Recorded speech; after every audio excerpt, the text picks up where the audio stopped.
In this video, we're going to look at the installation of the nFront password filter product onto a Windows Server 2019 platform. When you download the nFront password filter product, it comes down as a zip file, and it's important to note that regardless the version you download, be it single or multi-policy edition, you're going to get the same exact zip file. You'll see in our configuration video that it is the GPO template that determines how the software is purposed and not the files themselves. So the same exact copy of the files will exist on the DCs regardless of whether it is a single or multi-policy edition. When you extract the zip file into the individual components, you will see that there is a filter, there's a client, and an expiration service. The filter is the only mandatory component. The filter must be installed onto each of the domain controllers within that Windows domain. It's also important to note that if you have read-only domain controllers, it does not have to be installed there. Since they do not process password changes, there's no need to run the filter on those machines. Now, when you install the filter product, towards the end, you're prompted with an optional reboot message. You can reboot at that time or at a later time, but a reboot will be required in order to activate the software after a first-time installation. Now, future installations will not require a reboot. We can dynamically replace the DLLs and supporting services, but for a first-time install, the operating system will not read that password filter application until the next boot cycle, so keep that in mind. The other two components we have here are the client, which is optional. The filter is going to filter passwords on the domain controller regardless of whether you run the client or not. The benefit of running the client is to modify the password change experience for the end user. It's typically installed on a Windows 7 or Windows 10 workstation, although it will perform just the same exact functionality on the servers and can be installed there. So when you do Control-Delete and change password on the workstations, you're going to see the rules in the top left corner. You're also going to get a much more detailed failure message, which may include the dictionary word or words that caused the failure if you're implementing that rule. So the client is going to provide essentially better messaging to the end user.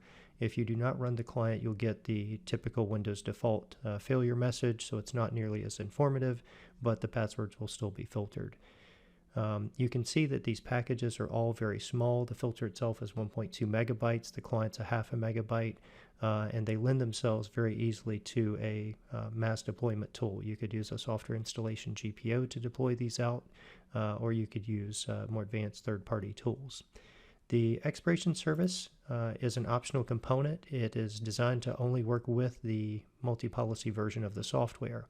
So in the multi-policy version, you can have up to 10 different password policies, and each of those can have a different maximum password age, as well as email the end user when they're approaching that maximum password age. So all of that work is performed by this service, and if you're going to leverage this service, you would install it onto a single DC. We don't recommend installing on multiple DCs because it is sending email and doing reporting, and we don't want to duplicate those efforts. If you require some fault tolerance, then you may install it onto a second DC, leave it set to a manual startup mode so that you could switch to that in case there's a failure of the first DC. So now that you understand a little of what each of the components do, let's go ahead and install the filter and see how that process works. So when you're installing the filter, it's a small wizard that starts up. Very basic. You simply agree to the license agreement. There are no codes to type in, no configuration to do. When you do the installation, it copies over two DLLs, two services. It makes a change to the registry to load the filter in the next boot cycle. When you click Finish, you're prompted with that optional reboot. If we prefer to reboot later at a scheduled downtime, we could simply say no and do that at a later time. After we do the reboot, the filter is there and active and a part of the password changes. However, it's not going to filter any passwords until it has configuration data in the registry, which is going to be supplied via GPO. So that's an installation of the filter.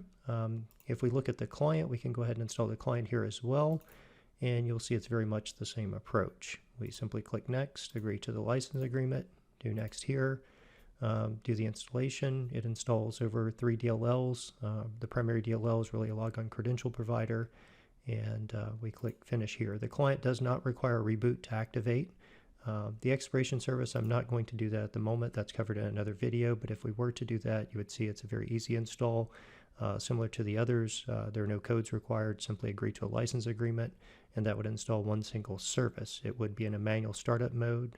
We would not want any accidental starting of that service if it's not configured properly. So we want to be conservative with that, since it could potentially email everyone in the corporation or expire their passwords. So we safely default that to a manual startup mode, so that once you're happy with the configuration, you can start up and do some testing of that.